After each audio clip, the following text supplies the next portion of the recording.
लक्ष द्या, most important flip-flop बघतोय आपण. फ्लिपफ्लॉपच्या सिरीजमध्ये सगळ्यात जास्त इम्पॉर्टंट फ्लिपफ्लॉप कोणता आहे? तर मास्टर स्लेव्ह फ्लिपफ्लॉप आहे. एक्झाममध्ये आलं तर तुम्हाला नाही, तिथल्या पेपरमध्ये आला होता बहुतेक. ओके, मास्टर स्लेव्ह फ्लिपफ्लॉप 4 मार्काला. Okay, draw along with truth table अशा पद्धतीचा प्रश्न होता.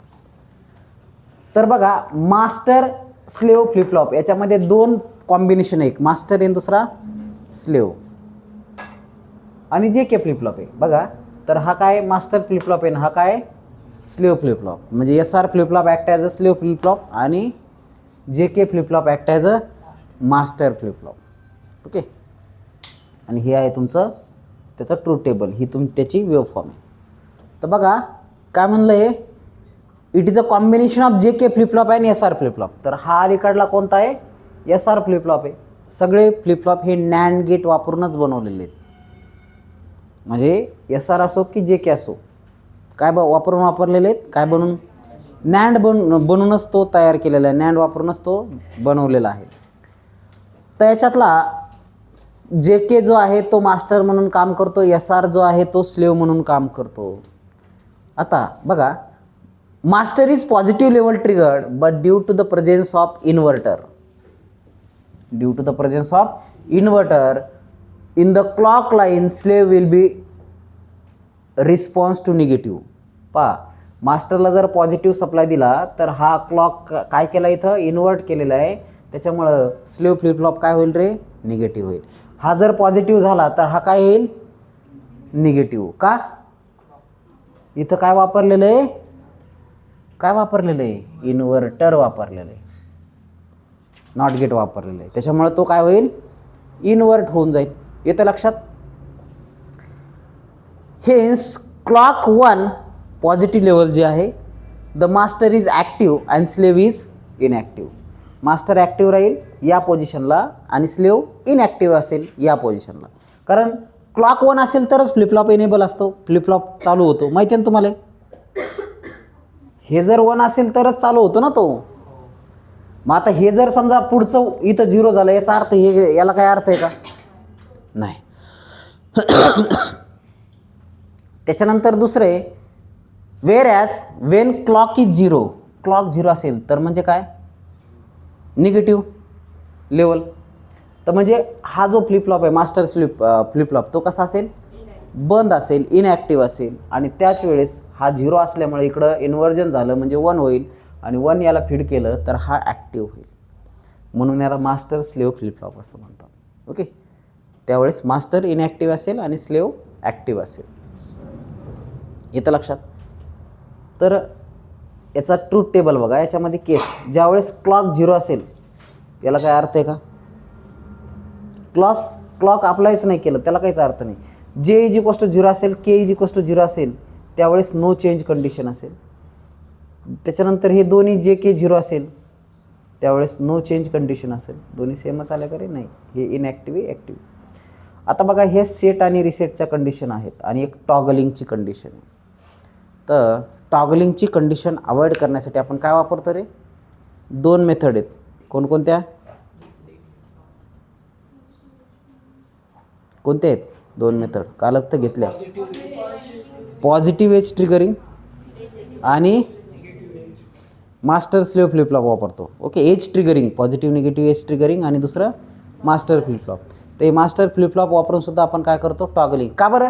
कारण हा जर बघा, the positive up cycle the clock master is active and negative up cycle slave is active. तर इथं फ्लिपफ्लॉपचं activation master slave, master slave, master slave काय होणार आहे? इंटरचेंज होणार आहे. त्याच्यामुळे टॉगलिंग शक्य आहे का? नाही. का नाही शक्य? कारण टॉगलिंगमध्ये बघा काय होतं आहे, इनपुट जे आहे 1 0 1 0 1 0 एकदम रॅपिडली जे विड्थ आहे त्याची बदलत असते.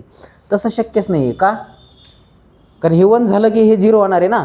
हे पहा, हे 1 झालं की हे 0 होणार आहे आणि हे 0 झालं की हे 1 होणार आहे. तर टॉगलिंग इथं पॉसिबल आहे का?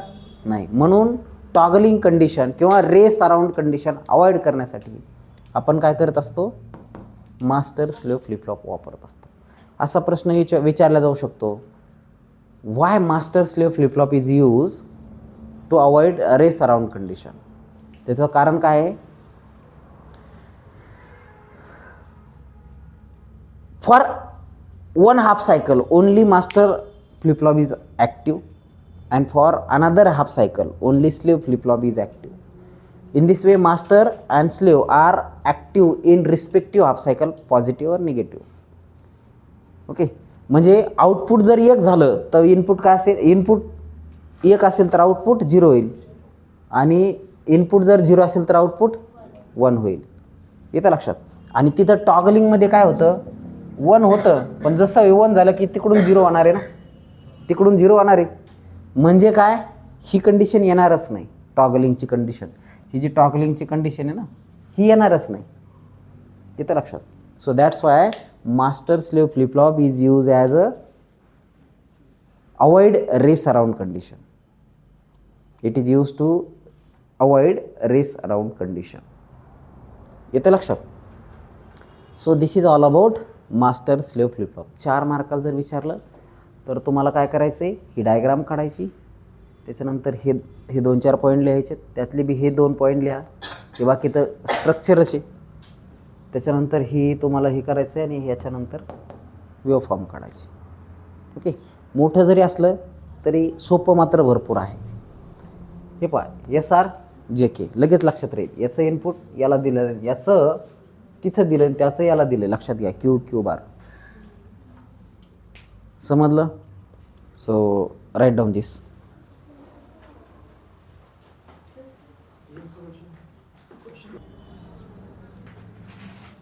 SR flip flop with preset आणि क्लिअर. आता हा एक नवीन कन्सेप्ट आहे. ओके, थोडा नवीन आहे, जास्त बी काय नाही नवीन. लक्ष दे बाळे. When power switch is turn on the state of output. आता याच्यामध्ये काय रे? क्यूचा आउटपुट त्याला वापस रिटर्न दिलेलं, आणि याचा आउटपुट याला दिलं, आणि याचा आउटपुट त्याला दिलं. त्याच्यामुळं आउटपुट स्टेज काय येईल हे लवकर सांगता येत नाही. येतं लक्षात? Okay, so output is not predictable. Output predictable आहे का? नाही. बाळे लक्ष दे. मग आता हे अनसर्टॅनिटी जी आहे ती अवॉइड करणं गरजेचं आहे, आणि ती असणं चांगली बी गोष्ट नाही. त्यासाठी आपण काय करतो? काही बघा, काही प्रॉपर ॲप्लिकेशनला तर त्याची ते डेंजरस आहे, अगदी सिस्टीमला सुद्धा डॅमेज करू शकतो. ओके, मग to achieve this add preset and clear. Okay, तुम्हाला सेट आणि रिसेट कंडिशन येणं गरजेचं आहे. टॉगलिंग पण नको, रेस अराउंड कंडिशनसुद्धा नको, नो चेंज कंडिशनसुद्धा नको. मग सेट आणि रिसेट ह्या जर कंडिशन तुम्हाला इझिली अचिवेबल पाहिजे असेल तर काय करावं लागेल तुम्हाला? To achieve this we have to add preset and clear in input. It is not related with clock. जे की क्लॉकला रिलेटेड नाही, परंतु प्रीसेट आणि क्लिअर हे क्लॉकला न रिलेटेड केलेले 2 इनपुट प्रोव्हाइड करा. त्यानं काय होणार आहे? सेट आणि रिसेट कंडिशन इझिली अचीव होणार आहे. ओके, ही अनप्रेडिक्टेबिलिटी जी आहे ती तुमची नलिफाय होणार आहे, निग्लेक्ट होणार आहे, कमी होणार आहे.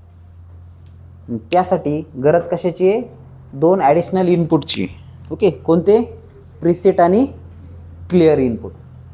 तर मग हे त्याचा सिम्बॉल आहे, SR flip flop with preset and clear. तर प्रीसेट अँड क्लिअर हे SR प्रीसेट आणि क्लिअरचे 2 ॲडिशनल टर्मिनल याला. तर SR फ्लिप फ्लॉप विदाऊट क्लॉकला टच आहे काय? नाही, प्रीसेट आणि क्लिअर वेगळे. ओके, तर इथं इनपुट आहे क्लॉक, प्रीसेट आणि क्लिअर. तर क्लॉक 1 असेल तर प्रीसेट आणि क्लिअर दोन्ही 1-1 असेल, त्यावेळेस तुमचं आउटपुट जे असेल हे QN+1 सेट आणि रिसेट कंडिशन येणार आहे. इथं flip flop normal SR flip फ्लॉपसारखा वर्क करेल. ओके, त्याच्यात टॉगलिंग वगैरे सुद्धा येऊ शकते. परंतु ज्यावेळेस प्रीसेट 0 असेल, क्लिअर 1 असेल, त्यावेळेस क्लिअर सेट कंडिशन येणार आहे. प्रीसेट 0 असेल, क्लिअर 1 असेल, त्यावेळेस क्लिअर सेट कंडिशन येणार आहे. आणि ज्यावेळेस प्रीसेट 1 असेल आणि क्लिअर 0 असेल, त्यावेळेस ही क्लिअर रिसेट कंडिशन येणार आहे. म्हणजे थोडक्यात काय, सेट आणि रिसेट कंडिशन इझिली अचीव होण्यासाठी आपण काय करतो? प्रीसेट आणि क्लिअर लावून टाकतो, बस दुसरं काही नाही.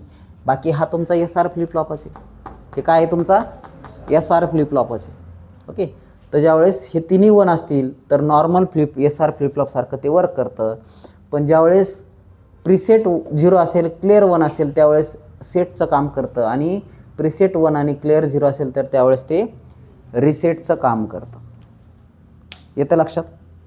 आता बघा, JK flip flop with preset and clear, JK flip flop with preset and clear. तर हे हे JK फ्लिप फ्लॉप आहे, तर याच्यामध्ये हे क्लॉक आहे, तर याला आपण काय केलं आहे, प्रीसेट आणि क्लिअर लावलं. तर इथं वर प्रीसेट, ओके, पूर्ण लिहून घेऊ वाटलं असतं, प्रीसेट, आणि इथं क्लिअर. हा त्याचा सिम्बॉल आहे, JK प्रीसेट क्लिअर, इथं SR preset clear.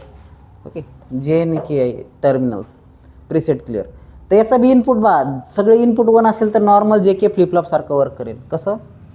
Normal JK सारखं वर्क करेल. आणि समजा प्रीसेट 0 असेल, क्लिअर 1 असेल तर सेटचं काम करेल, आणि प्रीसेट 1 आणि क्लिअर 0 असेल तर हे रिसेटचं काम करेल. तर ही जी अनप्रेडिक्टेबिलिटी आहे आउटपुटमधली, त्याला नलिफाय करण्याचं काम हे प्रीसेट आणि क्लिअर इनपुट करतं. बस एवढंच आहे. समजलं? पण हा पण प्रश्न महत्त्वाचा आहे. सो राईट डाऊन दिस.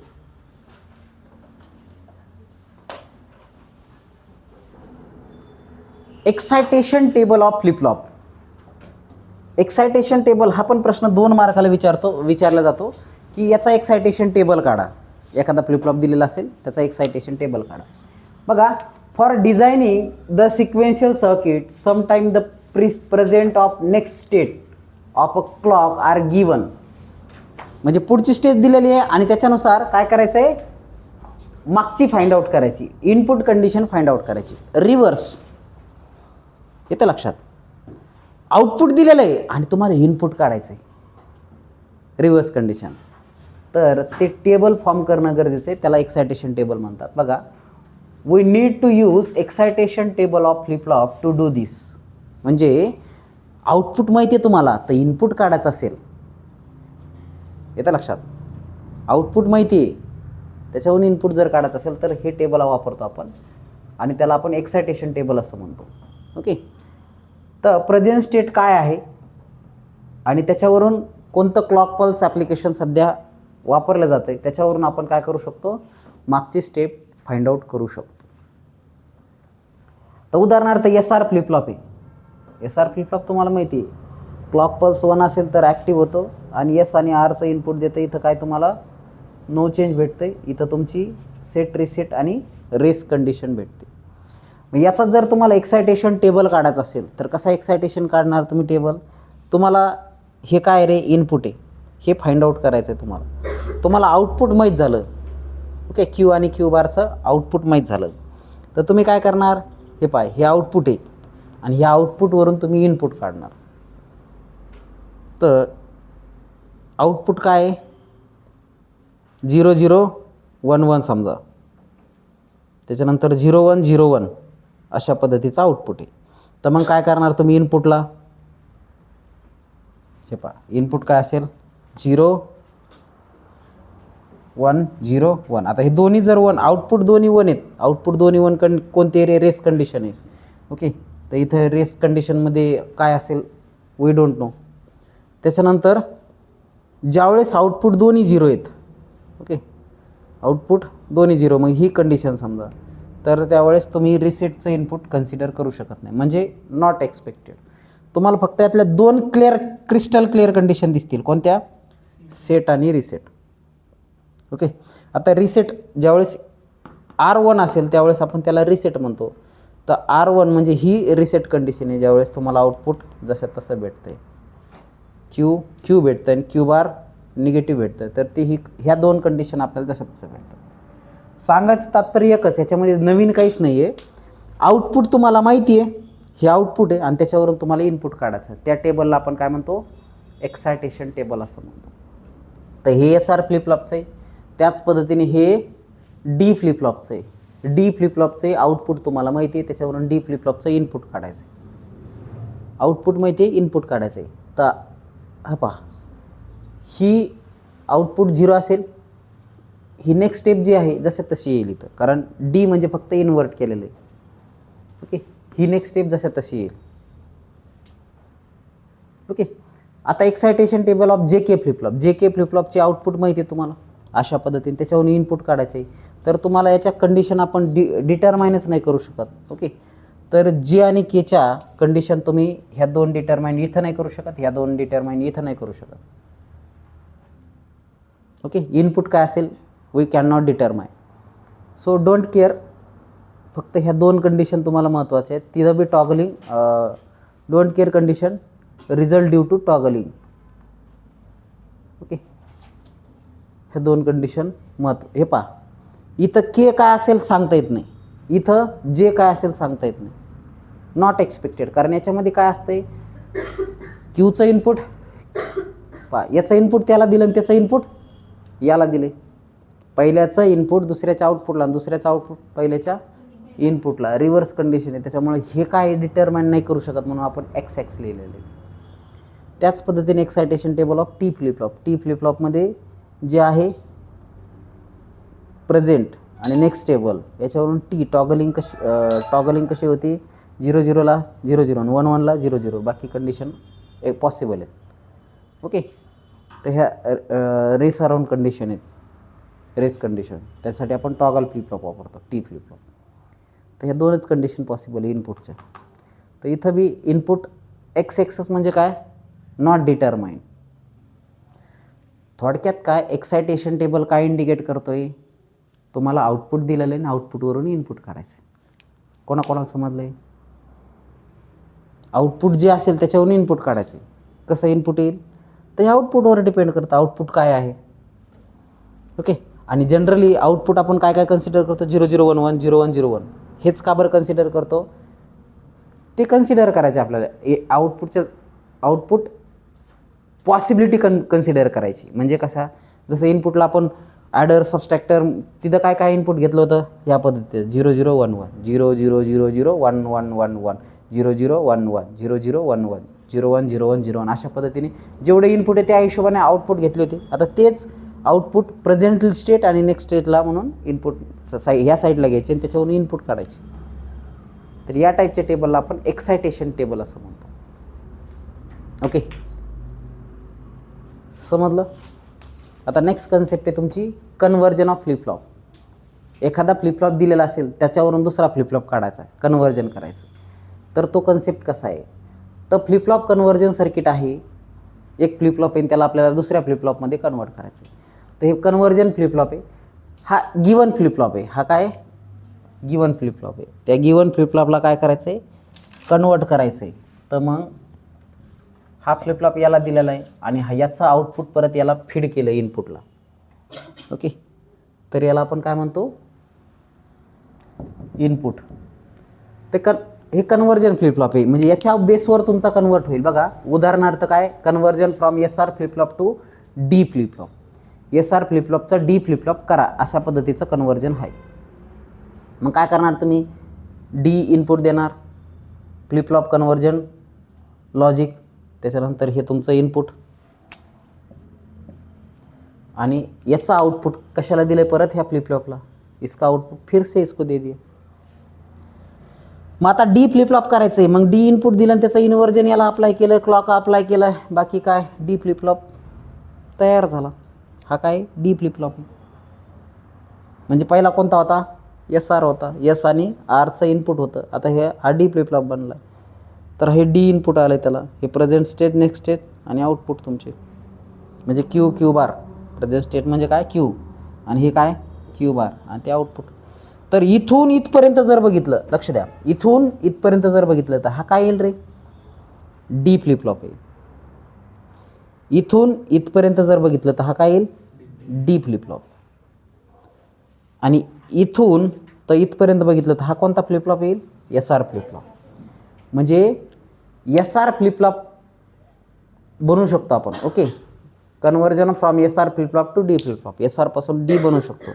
तर टू टेबलमध्ये तुम्ही बघा, इथून इथपर्यंत डी फ्लिपफ्लॉप, इथून इथपर्यंत SR फ्लिपफ्लॉप. तर हे कन्व्हर्जन लॉजिक. इथं कन्व्हर्जनमध्ये काय केलं रे, इन्व्हर्जन केलं आहे, इन्व्हर्ट केलं आहे. कशाचं, डी इनपुटचं इन्वर्ट केलं आणि त्याला दिलं एस आर दिले आणि ते त्याला याला दिलं तर आउटपुट भेटेल तुम्हाला. थोडक्यात काय, we can convert one flip flop to another flip flop आणि for that purpose we have to required conversion logic. मग इथं कन्वर्जन लॉजिकमध्ये आपण काय केलं, इन्व्हर्जन सर्किटरी घेतलं म्हणजे नॉट गेट घेतलं आणि ते याला दिलं आणि ही झालं तुमचं ट्रूथ टेबल. समजलं तुम्हाला? So write down this. खाली एक सेंटेन्स लिहा. In this way we can convert, याच्या खाली एक सेंटेन्स लिहा. इन दिस वे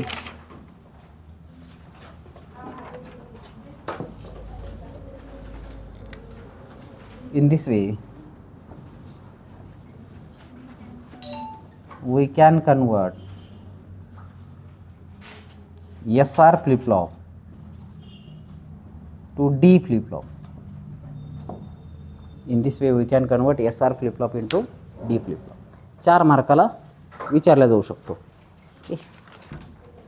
तर एकदा नाही 2च मार्काला विचारलेलं आहे, 2च मार्काला, एकदाच विचारलेलं आहे पण विचारला जाऊ शकतो. ओके, सो राईट डाऊन दिस.